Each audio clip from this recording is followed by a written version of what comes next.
लोकसभा वेंचणुकेची आचारसंहिता भंग जाल्ल्या प्रकरणान मांद्र्यान FIR नोंद जाला।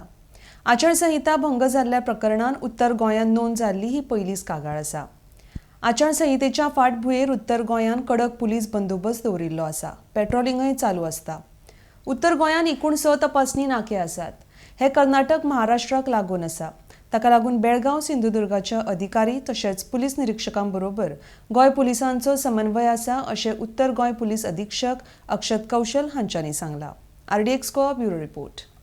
जैसे कि आपको पता है, जब से model code of conduct in place आया है तभी से नॉर्थ डिस्ट्रिक्ट की police in close coordination with the revenue department with DO north we have been working. इसके अंदर we have had detailed border meetings with SPN collector Sindhudurg and also SPN collector Belagavi and both this districts के साथ SDPO level पे और PI levels पे भी meeting हो गई है। और इन मीटिंग्स के अंदर हम लोगों ने एक कोऑर्डिनेशन का एक प्लान भी डेवलप किया है, जिसके अंदर कैसे कि कोई भी ऐसे या इलीगल चीज़ें अक्रॉस द बॉर्डर ना लेके जाए, उस पर सख्त निगरानी रखी जाए। इसी को करके तो 6 बॉर्डर हमारे चेक पोस्ट नॉर्थ डिस्ट्रिक्ट के अंदर जिस पे हमारा राउंड द क्लॉक डिप्लॉयमेंट है, CCTV के माध्यम से हम निगरानी रख रहे हैं उसके अंदर। और इसके अलावा DO नॉर्थ ने एक FST और SST टीम्स, मतलब कि फ्लाइंग स्क्वाड्स और स्टैटिक सर्वेलेंस टीम्स का भी गठन किया है, जो इलाके के अंदर घूमती हैं और किसी भी प्रकार की अगर उनको कोई ऐसी गतिविधि दिखती है जो MCC का वायलेशन करती हैं, तो उसका पुलिस स्टेशन के अंदर कंप्लेंट देके अगर कोई लीगल कार्रवाई बनती है तो हम उसके अंदर कर रहे हैं। इसके अलावा मैं आपको ये जानकारी दे दूं कि CAPF हमारे पास आ गई है। अभी एक कंपनी CAPF नॉर्थ डिस्ट्रिक्ट के अंदर रिपोर्ट की है। Almost on a daily basis हम लोग एरिया डोमिनेशन एक्सरसाइज, जो कि इलेक्शन कमीशन का हमें गाइडलाइंस के अंदर बताया गया है, वो हम लोग करवा रहे हैं पुलिस स्टेशन वाइज। इसके अलावा काफ़ी डेली बेसिस पे स्ट्रिक्ट वॉच रखा जा रहा है नॉन क्रिमिनल्स पे, और उन पे जो भी प्रिवेंटिव एक्शंस हैं CRPC के तहत वो लोग हम ले रहे हैं।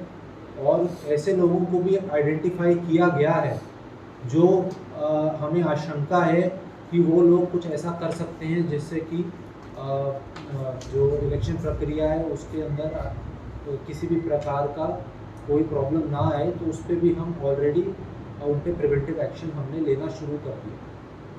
सर, ये शीटर्स तो उन पे ट्रैकिंग किया जी, जो हिस्ट्री शीटर्स पे ट्रैकिंग किया जा रहा है। उनके ऊपर CRPC के तहत कार्रवाई भी की जा रही है। जहाँ पे हमें लगता है कि उनको एक्सटर्न करने की ज़रूरत है, उनका एक्सटर्नमेंट की रिकमेंडेशन हम कलेक्टर नॉर्थ को भेजते हैं, और कुछ केसेस के अंदर एक्सटर्नमेंट किया भी गया है अभी। और ये एक कॉन्टिन्यूस प्रोसेस है जो चलता रहेगा चुनाव तक और उस चुनाव के बाद भी।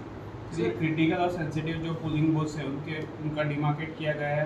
देखिए, ये एक सेंसिटिव इंफॉर्मेशन होती है, ये प्रेस के साथ नहीं शेयर की जाती, और ये एक्सरसाइज एक ऑनगोइंग एक्सरसाइज है, और इतना ही मैं इस पे कह सकता हूँ, और कुछ आपको नहीं बता।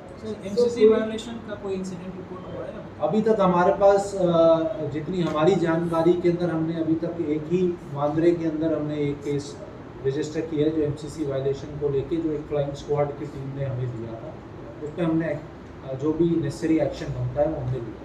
तो हम से उनको डिपोजिट करने के लिए कहा है। जैसे कि आप जानते हैं, एक स्क्रीनिंग कमेटी बनाई गई थी जिसके अंदर SPN कलेक्टर मेंबर रहते हैं।